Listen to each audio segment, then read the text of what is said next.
জীবনে কোনোদিন ঝুমু একা এভাবে দিনের আলোতে চলাফেরা করে না। হয়তো ওর আব্বু, না হয় আম্মু, না হয় ফ্রেন্ড সার্কেলের সাথে চলাফেরা করে। কিন্তু আজকে এত রাতে এই নিরিবিলি রাস্তা দিয়ে ঝুমুর একা হেঁটে যাচ্ছে, তাও আবার একা। ভাবতেই ঝুমুরের অজানা ভয়ে বারবার শিউরে উঠছে। তবুও আস্তে আস্তে হাঁটছে আর আকাশ পাতাল ভাবছে। আসলে রাফি ভাইয়া ইচ্ছে করেই আমাকে একা রিকশায় তুলে দিয়েছে, যাতে করে আমি একা আসার সময় ভয় পাই আর কষ্ট পাই। হ্যাঁ, তুমি সফল হয়েছো, আমিও ভয়ে কষ্টও পেয়েছি। এসব ভাবছি আর হাঁটছি, চোখ দিয়ে পানিও পড়ছে, আনমনে হাঁটছি আর এসব ভাবছি। হঠাৎ করে কে যেন আমার সামনে এসে পড়লো। আমি থমকে দাঁড়ালাম, সামনে তাকিয়ে দেখি রাফি ভাইয়া। রাফি আর ঝুমুর একে অপরের সামনাসামনি দাঁড়িয়ে আছে। দুজনেই খুব অবাক হয়েছে। হঠাৎ করে রাফি ঝুমুকে এক টান দিয়ে বুকের সাথে মিশিয়ে শক্ত করে জড়িয়ে ধরলো। অন্যদিকে ঝুমু তো একদম ফ্রিজড হয়ে জমে গেছে। আর রাফির তো ঝুমুকে দেখে যেন দেহে প্রাণ ফিরে এলো।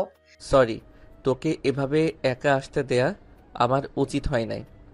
প্লিজ রাগ করিস না, সরি বললাম তো।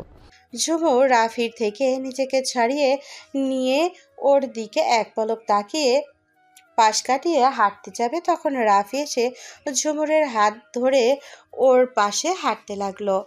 বাব্বা, মহারানীর কি অভিমান! হুম। রাতের আলোর এই হালকা রাস্তার লাইটের আলোতে ঝুমুরকে অনেক অনেক সুন্দর লাগছে। চোখ ফেরাতে পারছি না। লক্ষ্য করে দেখলাম যে ওর চোখ বেয়ে অঝরে পানি পড়তেছে। ও নিঃশব্দে কান্না করতেছে। এই ঝুমুর, কান্না করতেছিস কেন? তোকে কি কেউ কিছু বলেছে? আসলে একা পথ চলার অভ্যাস নাই তো, তাও আবার এই নিরিবিলি রাস্তায় রাতের বেলা খুব ভয় পেয়ে গেছিলাম। প্লিজ বল কি হয়েছে। ও সরি সরি, প্লিজ কিছু মনে করিস না। হুম। আর কোনো কথা হয় নাই তাদের মাঝে। বাসায় ঢুকতেই নীলা দৌড়ে আসে, ঝুমুকে জড়িয়ে ধরে। জানিস কত টেনশন হচ্ছিল, এত দেরি হলো কেন? অর্ধেক রাস্তায় এসে রিক্সাটা খারাপ হয়ে গেছিল, তাই আর কি। আচ্ছা, যা রুমে ফ্রেশ হয়ে নে। আচ্ছা। ঝুমুর উপরে চলে গেল ফ্রেশ হয়ে। আর বাকি সবাই ফ্রেশ হয়ে আবারও আড্ডায় মেতে উঠেছে। মিলি, জিনিয়ার সহ রাফি, মামাতো ভাই বোন ফরহাদরা, রাকিব, আসিফ আর সাথে ওর আসার খবর শুনে ওর বেস্টু ঈশান, নীলাশ, তুহিন, ইয়াদ আর লারাও, ওরাও উপস্থিত সেখানে। রাফি সবাইকে খুব ভালোবাসে, তাই ওর আসার খবর শুনে সবাই ছুটে চলে এসেছে। রাফিরা পার্কে থেকে আসার পরেই এক একজন আগমন করেছে, তাই আড্ডাটা ভালোই জমেছে। ওইদিকে ঝুমুর গোসল করে চেঞ্জ করে নিল, একটা কালো ট্রাউজারের সাথে কালো টি শার্ট পরে নিল, গলায় একটা কালো স্কার্ট পরে নিল, চুলগুলো ছেড়ে দিয়ে রাউন্ড বেল দিয়ে বাঁধা। আয়না নিজেকে একবার দেখে নিল ঝুমু। ওকে এই অবস্থাতেও অনেক সুন্দর লাগছে। ঝুমুর আজকে ঘটে যাওয়া ঘটনাগুলো ভাবতে লাগলো। রাফি ওকে রাস্তায় বসে যেভাবে জড়িয়ে ধরেছিল, মনে হচ্ছিল ওকে ছেড়ে দিলেই বুঝি হারিয়ে যাবে। জড়িয়ে ধরার কথা মনে পড়তেই ঝুমুরের এক গাল দুটো লজ্জায় লাল হয়ে গেল। সব কিছুতেই ঝুমুরের লজ্জাটা বরাবরই একটু বেশি, আর ইমোশনালও একটু বেশি। কেউ যদি ওকে হার্ট করে কোনো কথা বলে, তাহলে ও তার পাল্টা কিছু বলবে না, উল্টো নিজে কেঁদে কেঁদে বুক ভাসাবে। আর একটু ভীতু আর নিরীহ টাইপের মেয়ে। চঞ্চলতা শুধু নীলা আর ফ্রেন্ড সার্কেলের সামনে প্রকাশ করে, আর কারো সামনে নয়। আর রাফি জানে ঝুমুরের স্বভাব সম্বন্ধে। যাই হোক, ঝুমুর নিচে চলে গেল। রাফি নূপুরের রিমঝিম শব্দ শুনে অপর পাশে তাকাতেই দেখে যে ঝুমুর এসে দাঁড়িয়েছে নীলার পাশে। ও মাই গড, ঝুমুরকে দেখতে তো সেই লাগছে, টাসকে খেয়ে গেলাম আমি ওর উপরে। এখানে এসে বস ঝুমু। ঝুমুর একসাথে সবাইকে দেখে যেন লজ্জা লাগছে, নিজেকে কেমন জানি আড়ষ্ট মনে হচ্ছে। তবুও আড়ষ্টতা কাটিয়ে সবার সাথে কোনো মতে মিশলো, সবার সাথে কথা বলছে আর মনে মনে নিজেকে নিজেই গালি দিচ্ছে এরকম লজ্জা পাওয়ার জন্য। ঝুমুর, এত লজ্জা আর ভয় থাকলে ভবিষ্যতে চলবি কি করে? দেখ সবাই কি সুন্দর করে আড্ডা দিতেছে। সবার সাথে কথা বলতে বলতে হঠাৎ করে ঝুমুরের দিকে চোখ গেল। দেখলাম ও চোখ বন্ধ করে কি জানি বিড়বিড় করতেছে। ওর এসব দেখে আমি হেসে ফেললাম। আমি বুঝতে পারছি যে ও কেন এসব করছে। হঠাৎ করে ঈশান রাফিকে ধাক্কা দিল। হঠাৎ করে আসিফের দিকে চোখ গেল। ওর দিকে তাকিয়ে দেখলাম যে ও ঝুমুরের দিকে এক দৃষ্টিতে তাকিয়ে আছে। ওর এমন চাহনি অন্য কিছু বলছে। মনে তো হচ্ছে ওর গাল চাপটিয়ে ফাটিয়ে দেই, তবুও নিজেকে কন্ট্রোল করলাম, কিছু বললাম না। এখন কাউকে কিছু বলা যাবে না। আচমকা লারা প্রশ্ন করে বসলো। আচ্ছা রাফি, তুমি কি সিঙ্গেল? হঠাৎ করে এই প্রশ্ন কেন? আসলে তুমি এত কিউট একটা ছেলে যে কোনো মেয়ে তোমাকে দেখলেই ক্রাশ খেয়ে যাবে, তাই আর কি কৌতূহলবশত জিজ্ঞেস করলাম। সিঙ্গেল হলে তোমার সাথে আমি সিটিং লাগিয়ে দিতাম। লন্ডনে অনেক মেয়ে জিএফ হতে চেয়েছিল, কিন্তু আমি বানাই নাই। প্রেম টেম থেকে বিশ্বাস উঠে গেছে আমার, তাই আজও আমি সিঙ্গেল।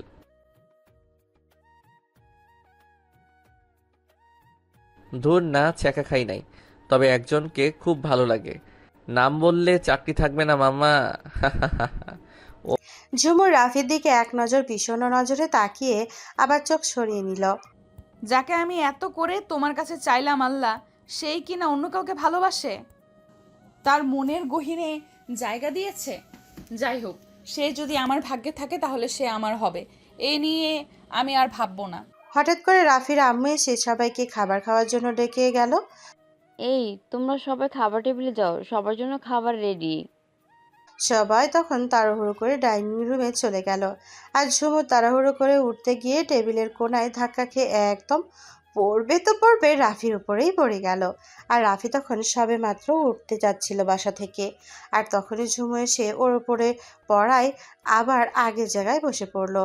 আর ঝুমুর ওর উপরে এমন করে পড়েছে যে আচমকা পরস্পরের ঠোঁট এক হয়ে গিয়েছিল।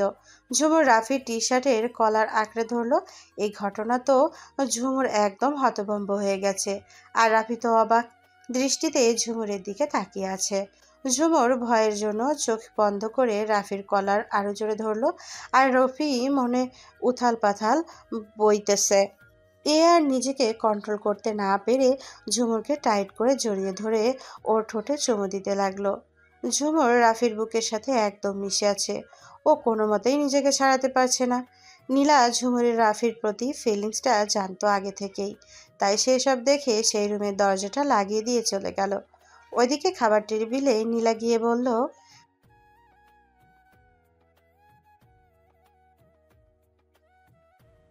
ওকে, তুই বস।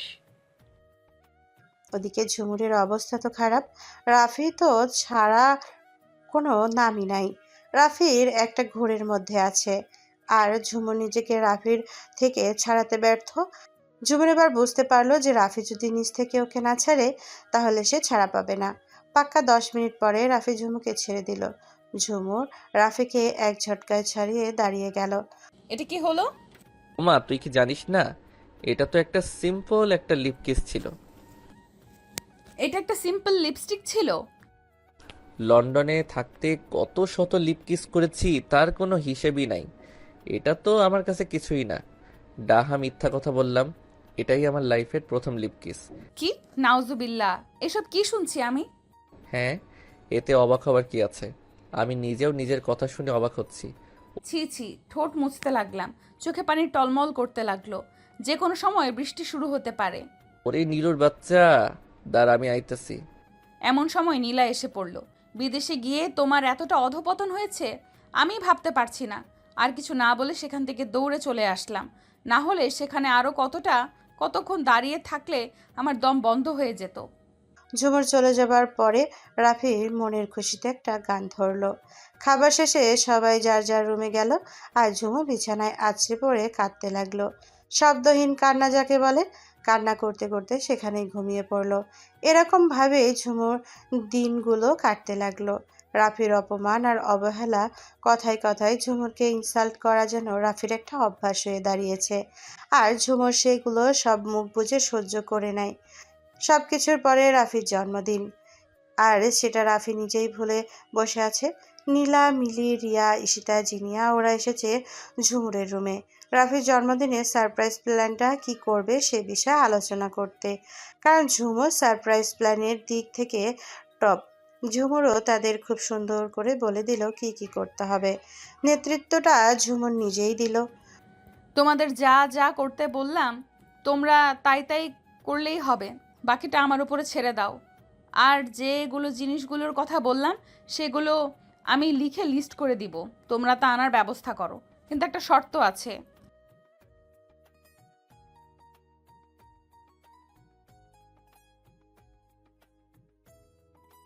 এটা মোটেও কঠিন শর্ত নয় নীলা, এটা খুবই সহজ। শর্তটা কি সেটা তো বল, না হলে বুঝবো কেমন করে শর্তটা কি আর কেমন? বলছি, একটা লম্বা দম নিয়ে এ সারপ্রাইজ প্ল্যানটা আমি দিয়েছি তোমাদের, তাই না? কিন্তু তোমরা কেউ ভুলেও রাফি ভাইয়াকে আমার কথা বলবে না যে আমি এসব করেছি। শর্ত এটাই। দেখো কত সহজ। ও, এই ব্যাপার। আমি মনে করছি কি নাকি।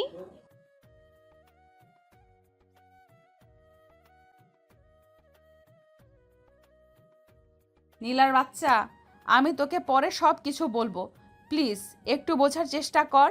আর তোমরা তো আছো, তাহলে যে কেউ এই প্ল্যানটার ক্রেডিট নিয়ে নাও প্লিজ। আমাকে ক্রেডিট নিতে জোর করো না। কোনো কিন্তু না, এটাই ফাইনাল। সে না হয় হলো, কিন্তু নেবেটা কে? রিয়া আপু। আমি? হ্যাঁ, তুমি আমাদের সবার থেকে বড়, তাই তোমার কথাগুলো গ্রহণযোগ্য হবে। আর রাফি ভাইয়াও খুশি হবে তুমি এমন করেছো শুনে। থ্যাংক ইউ বনু। ওয়েলকাম। আচ্ছা, তোমরা এখন প্ল্যান মতো কাজ শুরু করে দাও। আর হ্যাঁ, আমি যেটা বলেছি সেটা যেন মনে থাকে। ঝুমুর সেখান থেকে চলে গেল। নীলা ব্যাপারটা মানতে পারছে না, তবু ঝুমুরের জন্য রাজি হলো। আর এদিকে বার্থডেও চলে এসেছে প্রায়। অন্যদিকে ওরা রাফির অগোচরে সব অ্যারেঞ্জমেন্ট করে ফেলেছে। বার্থডের আগের রাতে যে যার মতো রাতের খাবার খেয়ে চলে গেল। এদিকে ঝুমুর ইচ্ছে করেই রাত ঠিক 12টায় রাফিকে উইশ করবে। সামনাসামনি তো উইশ করতে পারবে না, কারণ যদি আবার রাফি ওরে অপমান করে, এজন্য অন্য উপায়ে উইশ করবে। তাই সে সুন্দর একটা ভিডিও তৈরি করে রাখলো। যখন ঘড়ির কাঁটায় 12টা টং বাজলো, তখনই একটা আননোন নাম্বার থেকে হোয়াটসঅ্যাপে হ্যাপি বার্থডে টু ইউ লিখে পাঠিয়ে দিল। এদিকে রাফি তখন শুয়ে শুয়ে ফেসবুকে নিউজ ফিডে টানা হিচড়া করছিল। তখন তার ফোনে হোয়াটসঅ্যাপে একটা অচেনা নম্বর থেকে ভিডিও মেসেজ আসলো। সে অবাক হলো খুব। এত রাতে কে আমার হোয়াটসঅ্যাপ নাম্বারে ভিডিও মেসেজ পাঠালো, তাও আবার অচেনা নাম্বার থেকে? দেখতে হচ্ছে তো কি পাঠিয়েছে। রাফি হোয়াটসঅ্যাপে ঢুকলো আর ভিডিওটা ওপেন করলো। ভিডিওটা ছিল রাফির কিছু ছোটবেলার পিক নিয়ে আর সদ্য তোলা কিছু স্টাইলিশ পিক নিয়ে খুব সুন্দর করে এডিট করে পাঠানো। এত নাইস বার্থডে উইশ দেখে রাফি যেমন অবাক হলো, আর তার থেকে বেশি খুশি হলো সে তো ভুলেই গিয়েছিল তার বার্থডের কথা। কিন্তু এটা পাঠালো কে? ধুর, সকালবেলা নীলার থেকে জিজ্ঞেস করে নিব। যদি বাহিরের কেউ পাঠিয়ে থাকে তবে যাই হোক, যার ইচ্ছে হয়েছে পাঠিয়েছে। এখন এই টপিক বাদ দিয়ে ঘুমানো বেটার। রাফি ঘুমিয়ে গেল, কিন্তু অন্যদিকে ঝুমুরের নির্ঘুম রাত কেটে গেল রাফির কথা ভাবতে ভাবতে। পরদিন খুব ভোরে ঝুমু উম, ঘুম থেকে ওঠায় বাথরুমে গিয়ে গোসল করে বের হয়ে নামাজ পড়ে সোজা নীলার রুমে চলে গেল। অন্য সবাই এখন ঘুমে, তাদের মতো নীলাও এখন পড়ে পড়ে ঘুমাচ্ছে। ঝুমুর নীলার ঘরে আসতেই দেখে নীলা নাকে তেল দিয়ে হাঁ করে ঘুমাচ্ছে। ঝুমুর মাথার পাশে এসে কোমরে হাত দিয়ে দাঁড়িয়ে পাশে থাকা পানির গ্লাস থেকে পানি মুখে ঢেলে দিল। হঠাৎ করে পানি পড়ায় নীলা ভয় পেয়ে লাফ দিয়ে ঘুম থেকে উঠে কাশতে লাগলো। আর অন্যদিকে ঝুমু দেখে হাসতে হাসতে লুটোপুটি খাচ্ছে।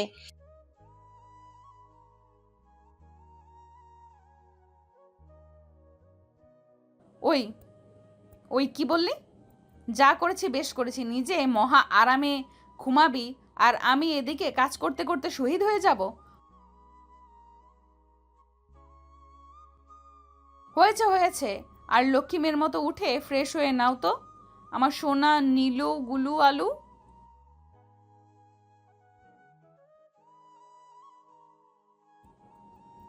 কি করতেছিস? দেখে নিতিস তাই না? তোকে কি আমি আমায় দেখতে না করেছি বল? মাথা মোটা, এবার যা ফ্রেশ হয়ে আয়। নীলা ফ্রেশ হয়ে গেল। এদিকে রাফি সকালবেলা ঘুম থেকে উঠে ফ্রেশ হয়ে নিচে চলে গেল। নিচে গিয়ে খাবার টেবিলের কাছে যেতেই দেখলো যে ওর বাবা জনাব আশরাফ চৌধুরী আর ওর মেজো চাচা জনাব আলতাফ চৌধুরী বসে কফি খাচ্ছেন আর ব্যবসা নিয়ে কথা বলতেছে। আর ওর মা আর বাকি চাচিরা রান্নাঘরে কাজ করছে। রাফি গিয়ে ওর বাবার মুখোমুখি বসলো। গুড মর্নিং আব্বু আর মেজো চাচ্চু, তোমার কি অবস্থা? Good morning. ভালো আছি। তা তোমার কি খবর? এই তো চাচ্চু, যেমন দেখছো তেমনই আছি। আম্মু আমার কফি কই? আনছি তো বাবা, একটু অপেক্ষা কর। তাড়াতাড়ি নিয়ে আসো। রাফির আম্মু কফি নিয়ে গেল। তা তুমি কি করবে বলে ঠিক করলে? স্টাডি তো তোমার প্রায় সম্পূর্ণ। আমি তো এখনো কিছু ঠিক করি নাই আব্বু, জানি না কি করব। রাফি তাহলে আমাদের অফিসে জয়েন করুক, কি বলো বড় ভাইয়া? ও আর তুষার সবটা সামলাবে। কথাটা তুই অবশ্য ঠিক বলেছিস। আচ্ছা রাফি, তাহলে তুমি কাল থেকে আমাদের অফিসে জয়েন করো।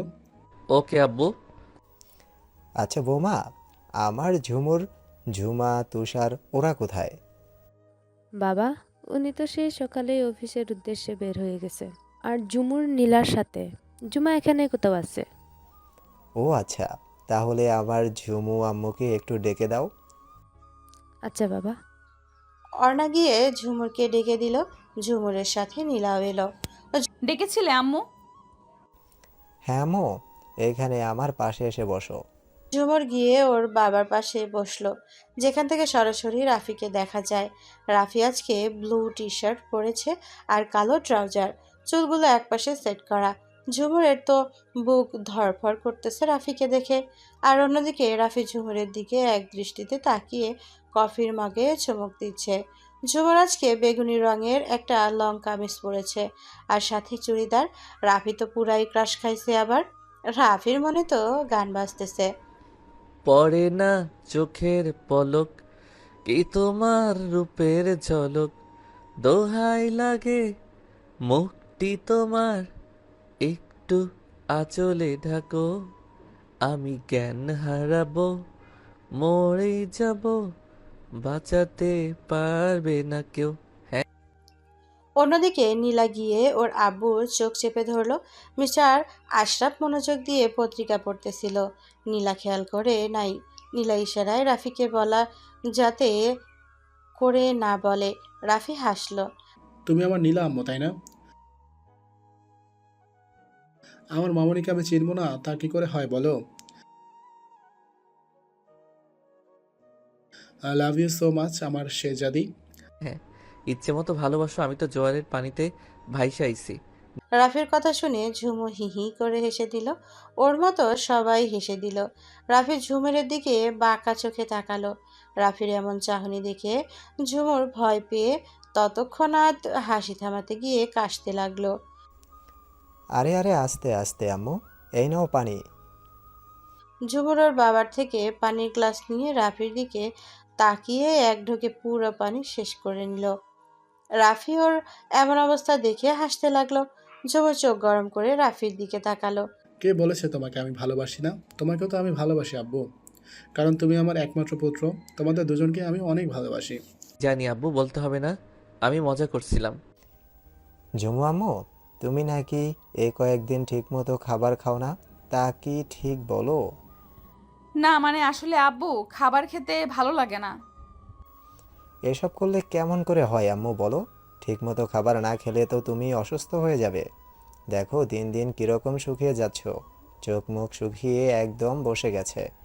এখনই তুমি আমার সামনে বসে খাবার খাবে, আমি সেটা দেখব। আমি আর কিছু জানি না। আব্বু আব্বু মা। কিন্তু কে শোনে কার কথা?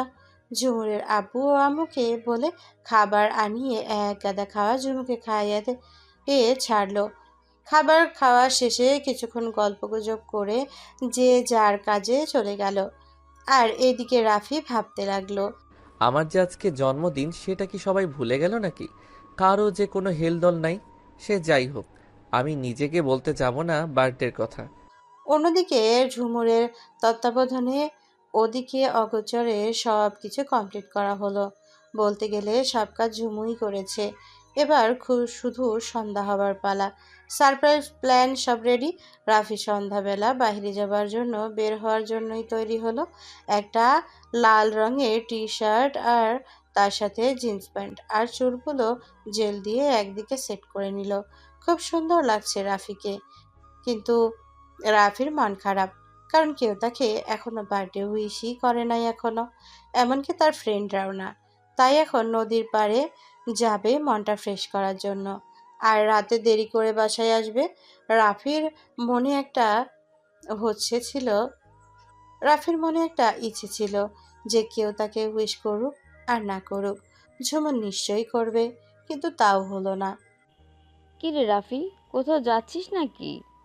হ্যাঁ আম্মু, আমি একটু বাহিরে যাচ্ছি, ফিরতে একটু দেরি হবে। আচ্ছা। উনি আর কিছু না বলে চলে গেল। রাফি অনেকটা অবাক হলো যে ওর মা ওকে বাধা দেয় নাই, কৈফিয়তও চায় নাই। রাফি আর কিছু না ভেবে বের হতে যাবে, তখনই নীলা এসে রাফির সামনে দাঁড়ালো। হ্যাঁ একটু বাহিরে যাব। কেন, কিছু বলবি নাকি? আচ্ছা, পরে দেখাস। ওকে।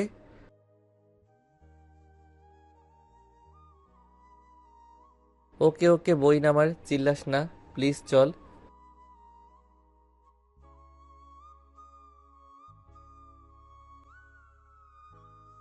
হোয়াট? নো ওয়ে, আমি চোখ বাঁধতে দিব না। চোখ বাঁধার কি আছে আজব? ওসব হবে না।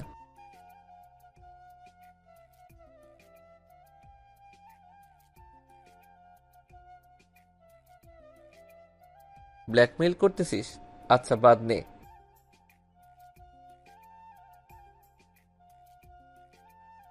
তারপরে নীলা রাফিকে নিয়ে বাগানের দিকে চলে গেল।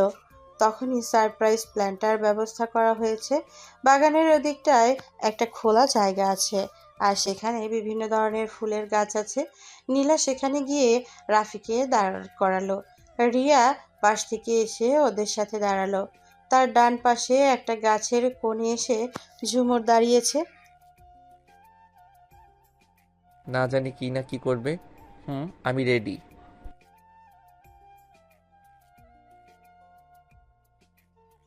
রাফি এবার আকাশের দিকে তাকালো। তখনই কয়েকটা ফুলঝুরি উড়ে এসে আকাশে উড়ে গিয়ে শব্দ করে ফুটলো, এবং আকাশে বড় করে ইংলিশে লেখা উঠল। আমি রেডি। রাফি এবার আকাশের দিকে তাকালো। তখনই কয়েকটা ফুলঝুরি উড়ে এসে আকাশে উড়ে গিয়ে শব্দ করে ফুটলো, আর আকাশে বড় বড় করে ইংলিশে লেখা উঠল। লেখাগুলো কয়েক সেকেন্ড পর মিলিয়ে গেল। লেখাটি মিলিয়ে যাবার সাথে সাথে চারিদিকে আলোতে ভরে গেল। সব লাইট জ্বালানো হয়েছে, চারিদিক থেকে স্পট পার্টি স্প্রে পড়ছে, ওপর থেকে গোলাপির পাপড়ি পড়ছে বৃষ্টির মতো, আর রাফির নামে বার্থডে সং বাজতেছে। বেলুন ফাটানোর শব্দ আর সিটি বাজানোর শব্দে মুখরিত হয়ে উঠেছে সারাটা চারপাশ। রাফি তো এখনও শকের মধ্যে আছে। চারপাশ থেকে তালে তাল মিলিয়ে সবাই বলে উঠল। রাফি লক্ষ্য করে দেখলো যে ওর আব্বু আম্মু, মেজো চাচা চাচি, সেজো চাচা চাচি, ছোট চাচা চাচি, ওরা দাদু, নীলা, জিনিয়া, ঈশিতা, রিয়া, মিলি, তুষার সহ ওর সব ফ্রেন্ড সার্কেল উপস্থিত আছে। ঝুমা পিচ্চিটাও আছে এখানে। ওয়াও, এত সুন্দর সারপ্রাইজ! I am shocked. চারিদিকে বেলুনের ছড়াছড়ি, গাছে বিভিন্ন ধরনের লাইট জ্বলছে, অনেক সুন্দর করে ডেকোরেশন করা হয়েছে। রাফি বসে সব থেকে বেশি খুশি হয়েছে ওর দাদা দাদিকে দেখে। এক দৌড়ে গিয়ে ওর দাদুকে জড়িয়ে ধরলো। দাদু, what is surprise for me? দাদু তুমি এখানে? দাদু ভাই, তোমার বার্থডেতে আর আমরা আসবো না, সেটা কি করে হয় দাদু ভাই? এটা আমার জীবনের সব থেকে বড় সারপ্রাইজ। আমি অনেক অনেক অনেক খুশি আজকে। তোমাকে কি করে ভুলবো বলো, মাই সুইটহার্ট। ওয়াও, জাস্ট অসাধারণ। আচ্ছা একটা কথা বলো তো, এসব প্ল্যান কে করেছে? কম বেশি আমরা সবাই এই প্ল্যানে জড়িত ছিলাম। কিন্তু আইডিয়া আর সব থেকে বেশি ক্রেডিট রিয়া আপুর। নীলা চুপ করে রয়েছে আর মনে মনে ঝুমুরের 14 গোষ্ঠী উদ্ধার করছে। যে কিনা কিছু করলোই না, সে কিনা ক্রেডিট নিল, সেই না কি সব করেছে। একটু খটকা লাগলো, কারণ রিয়া যে আলসের ঢেকি, ওর দ্বারা এসব কিভাবে সম্ভব? এসব রিয়া করেছে? ভাইয়া, এসব কিছু সব রিয়াপুই করেছে। অবিশ্বাস্য, বাট তবু বিশ্বাস করতে হচ্ছে। Oh my goodness, thank you so much বনু। ইটস মাই প্লেজার ভাইয়া। নীলার মিলি রাফিকে ধরে টেবিলের কিনারায় নিয়ে গেল, যেখানে কেক রাখা ছিল। টেবিলের সামনে ক্যান্ডেল লাইট দিয়ে রাফির নাম লেখা। টেবিলে 2টি কেক আর কতগুলো চকলেট আর কেক কোকাকোলা রাখা ছিল। সবই রাফির খুব প্রিয় আড্ডার সময় এর খাবার। কিন্তু রাফির অবচেতন মন তো শুধুই ঝুমুকে খুঁজছে। সবাই আছে, শুধু ঝুমুর ছাড়া। ও কোথায়? আমাকে জন্মদিনের উইশ পর্যন্ত করলো না। এত কিসের ভাব ওর যে সবাই এসেছে কিন্তু ও আসে নাই? আজকে দেখব ওর কত ভাব, কত অ্যাটিচিউড। ওর সাহস কি করে হয় আমার সামনে অ্যাটিচিউড দেখায়? ওকে আমি আজকে দেখে নিব। অন্যদিকে ঝুমুর গাছের সাথে হেলান দিয়ে রাফির মুখের দিকে তাকিয়ে ওর মুখের এক্সপ্রেশন দেখছে। রাফিকে হাসতে দেখে আজকে ঝুমুর অনেক অনেক হ্যাপি। সে সব সময় রাফিকে এমন হাসি খুশি দেখতে চায়। অতঃপর কেক কাটা আর খাওয়া দাওয়া শেষে বড়রা যার যার রুমে চলে গেল, আর ওখানে ছেলে মেয়েদের সবার আড্ডা জমজমাট বসলো।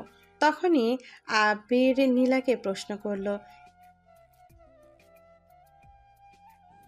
আমাকে তো এমনিতেই রাফি ভাইয়া দেখতে পারে না। আমি যাবার পরে যদি কোনো কিছু নিয়ে সিন ক্রিয়েট করে তবে কি হবে? এই বলে নীলা ঝুমুকে আড্ডার জায়গায় নিয়ে আসলো। আসলেই তো ঝুমুর, তুই এত সময় কোথায় ছিলি? সবাইকে আসার পর দেখলাম কিন্তু তোকে দেখি নাই, মাত্র দেখলাম। কোথায় ছিলি? আসলে একটু কাজ ছিল তো তাই। নীলা ঝুমুকে জোর করে নিয়ে বসিয়ে দিল। অন্যদিকে রাফি ঝুমুকে খুব তীক্ষ্ণ দৃষ্টিতে দেখছে। ঝুমুর একটা সাদা শার্টের সাথে নীল রঙের একটা স্কার্ফ, চুলগুলো ছেড়ে দেওয়া। বেশি লাইটিংয়ের কারণে ওর মাথা ব্যথা করে, তাই কালো ফ্রেমের চশমা পরে এসেছে। রাফির চোখ তো ঝুমুর ওপরেই আটকে আছে। আচ্ছা, ঝুমুরের চোখ মুখ এত শুকনো লাগছে কেন? কিছু খাওয়া দাওয়া করে নাই নাকি? নীলার কথায় রাফির ধ্যান ভাঙল।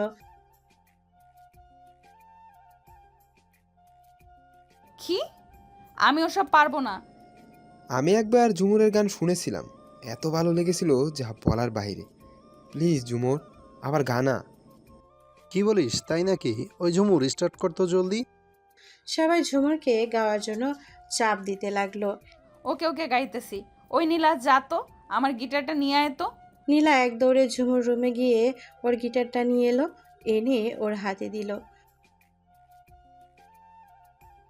প্রত্যুত্তরে ঝুমুর একটা হাসি দিল। আরে এটা তো ওই গিটার যেটা আমি ওকে দিয়েছিলাম। তখন ঝুমুর পায়ের দিকে নজর গেল, দেখলাম খুব সুন্দর একজোড়া নূপুর পরে আছে। আরে এই নূপুরও তো ওকে আমি গিফট করেছিলাম যখন ও ক্লাস 5-এর গোল্ডেন A+ পাইছিল। আমার দেয়া সব কিছু এত যত্ন সহকারে রেখেছে, কিন্তু কেন? ঝুমুর গিটার হাতে নিয়ে হালকা সুর তুলে রাফির দিকে তাকিয়ে গান শুরু করলো। গানটা শেষ করে মিটিমিটি চোখে খুলে তাকালো ঝুমুর। সবাই হাততালি দিচ্ছে, আর নীলা এসে হালকা পিঠে চাপরানি দিল ঝুমুরের। কেউ আবার সিটিও বাজাচ্ছে। কি আর বলবো, এক কথায় অপূর্ব। সবাই কিছু না কিছু বলছে ঝুমুরকে, কিন্তু রাফি বাদে গানটা যে রাফির একদম কলেজা ছুঁয়ে গেছে। রাফি তো বলার ভাষাই হারিয়ে ফেলেছে। কেন জানি ওর মনে হচ্ছে গানটা ঝুমুর ওকে কেন্দ্র করেই গিয়েছে। ঝুমুরের সুর যেন এখনও রাফির গানের কাছে এসে দোল খাচ্ছে। এখন কি রাফি গান গাইবি? না রে, এখন গান গাওয়ার মুড নাই, অন্য কিছু বল। রাফি শত শত বলেও কাজ হলো না, সে গান গাইবে না। কাপাল ডান্স হবে, একজোড়া করে রোমান্টিক গানের সাথে তাল মিলিয়ে নাচবো। ফার্স্ট কাপল রাফি ভাইয়া আর রিয়া। নীলা এসব দেখে বিরক্ত হয়ে একাই বিড়বিড় করছে। নীলা আর কিছু বলল না। আর ও সব সময় নীলাকে রাগায়। নীলাকে রাগাতে ওর অনেক ভালো লাগে। এই সুযোগ ঝুমুরকে জেলাস ফিল করানোর, এই মহৎ সুযোগ হাতছাড়া করা যাবে না। শিওর আমি রিয়ার সাথে ড্যান্স করব।